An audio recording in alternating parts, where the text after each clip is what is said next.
Perkenalkan, nama saya Aisyah Nabila Putri dengan NIM 25332025 dari Prodi Pendidikan Tari. Perkenalkan, nama saya Siti Sarah Aurelia dengan NIM 25059096 dari Prodi Manajemen. Perkenalkan, nama saya Muhammad Fikri Afrian dengan NIM 25367076 dari Prodi Bisnis Digital. Perkenalkan, nama saya Hafiz Bintang Alvaro dengan NIM 25338089 dari Prodi Teknik Mesin. Perkenalkan, nama saya Alvin Urtodi dengan NIM 24363051. Saya dari Prodi S1 Pariwisata.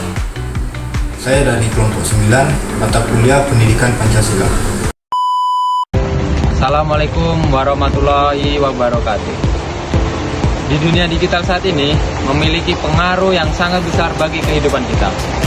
Oleh karena itu, kami kelompok 9 mempersembahkan video yang berjudul Tantangan Pancasila di Dunia Digital. Tujuan kami memilih judul ini adalah karena judul ini sangat relevan di era yang sekarang, di mana di dunia digital sangat mempengaruhi kehidupan dan nilai-nilai bangsa. Yuk, tonton videonya sampai habis. Selamat menonton, bye!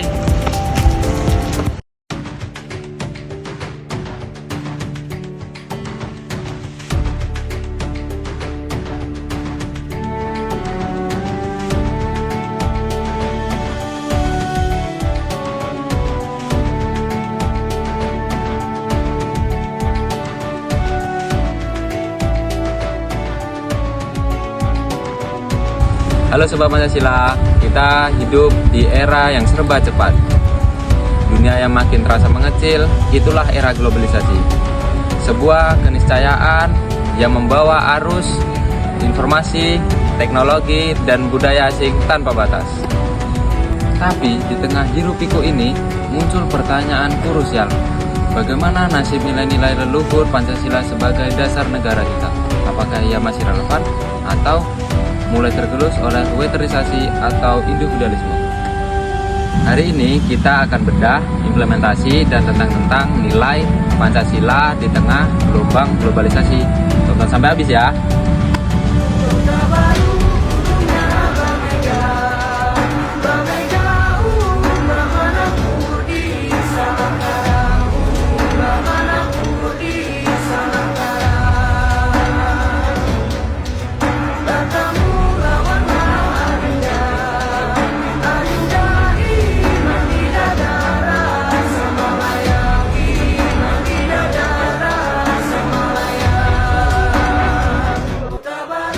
Globalisasi memang membawa kemudahan, tetapi juga membawa polusi informasi dan radikalisme.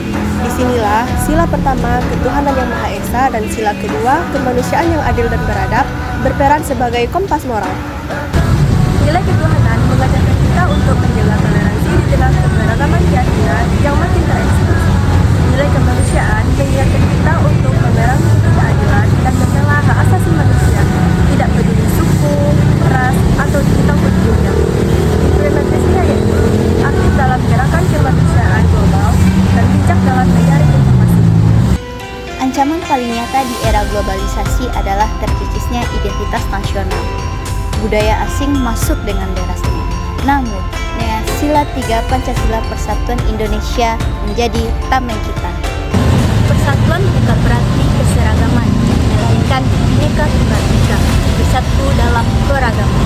Kita dapat mengimplementasikannya dengan mencintai produk lokal, melestarikan budaya daerah melalui media digital, dan menghindari ujaran kebencian terutama di media sosial. Dengan bersatu, kita dapat bersaing di kancah global tanpa kehilangan jati diri.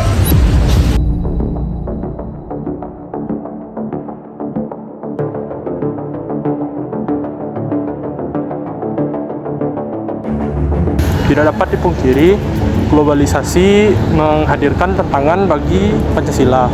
Di antaranya adalah individualisme ekstrim, di mana gaya hedon yang berasal dari media sosial mengikis rasa gotong royong pada sila ketiga dan musyawarah pada sila keempat. Contohnya, masyarakat lebih peduli kepada atensi di likes di media sosial daripada menjalin komunikasi yang erat bersama tetangga di sebelah. Kedua, disrupsi musyawarah. Zaman sekarang ini, keputusan hanya diambil melalui polling media sosial atau hanya keputusan suatu pihak tanpa diadakannya musyawarah untuk mencapai mufakat, yang dimana ini bertentangan dengan sila keempat, yaitu kerakyatan yang dipimpin oleh hikmat kebijaksanaan dan permusyawaratan perwakilan. Meski tingkat kemiskinan menurun, ketimpangan antara penduduk kaya dan miskin justru meningkat. Teknologi masih ada sekolah di pedalaman Kabupaten Kupang, Nusa Tenggara Timur yang bangunannya tak layak sebagai tempat belajar. Ketimpangan ekonomi yang terus meningkat menjadi permasalahan penting yang memengaruhi pertumbuhan ekonomi nasional. Kini Indonesia menempati peringkat keempat di dunia. Apalagi gelombang pemutusan hubungan kerja atau PHK yang banyak dialami oleh warga kategori miskin dan rentan miskin pada saat pandemi COVID-19.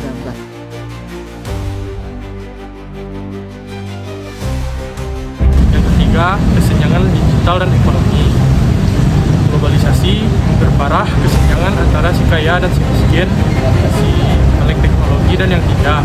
Ini menjadi tantangan besar bagi sila kelima, keadilan sosial bagi seluruh rakyat Indonesia.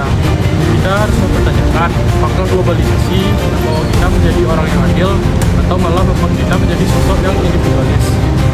Lalu apa yang bisa kita lakukan? Pancasila bukan sekedar hafalan, tapi adalah aksi nyata. Mengedepankan dialog saat terjadi perbedaan pendapat dan berbagi pengetahuan untuk mengurangi kesenjangan. Ingat, Pancasila adalah filter terbaik kita. Ia bukan penghalang kemajuan, melainkan landasan untuk menjadi bangsa yang maju, beradab dan bersatu di mata dunia.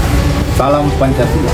Mari jadikan Pancasila sebagai DNA dalam setiap tweet, setiap upload, dan setiap interaksi kita. Jaya Indonesia! Jaya Indonesia! Jaya Indonesia! Jaya Indonesia! Jaya.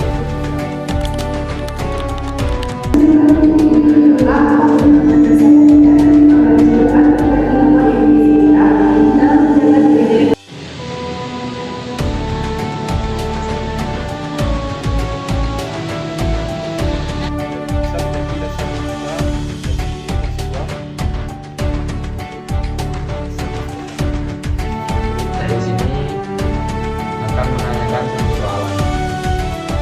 Menurut kita, bagaimana generasi muda saat ini mengimplementasikan nilai-nilai Pancasila secara Baiklah, di sini saya akan menyimpulkan hasil presentasi dari materi kelompok kami.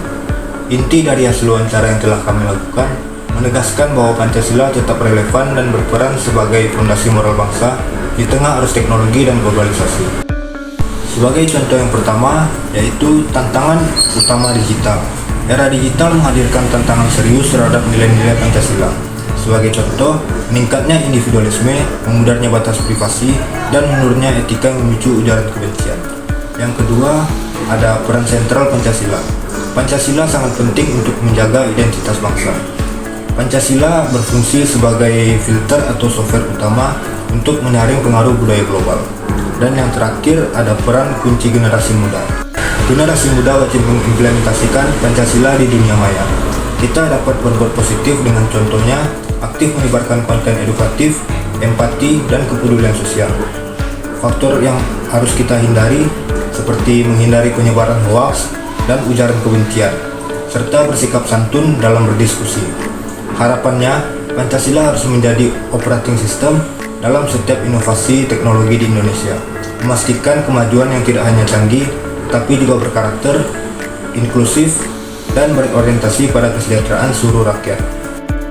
Pesan moral yang dapat kita ambil dari materi tersebut, Pancasila bukan sekedar hafalan, tapi adalah aksi nyata.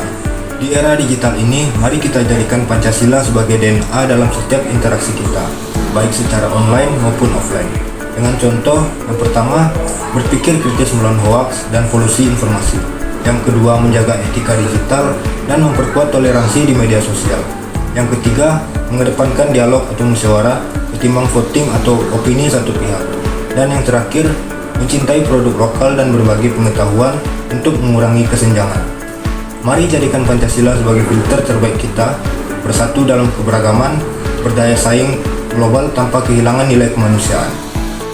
Dengan demikian, berakhirlah presentasi dari kelompok 9 mengenai implementasi dan tantangan nilai-nilai Pancasila di era globalisasi. Kami menyadari bahwa apa yang kami sampaikan masih memiliki ruang untuk penyempurnaan.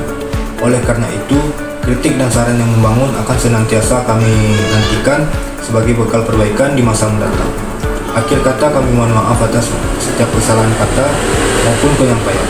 Terima kasih atas perhatian dan waktu yang telah Anda berikan.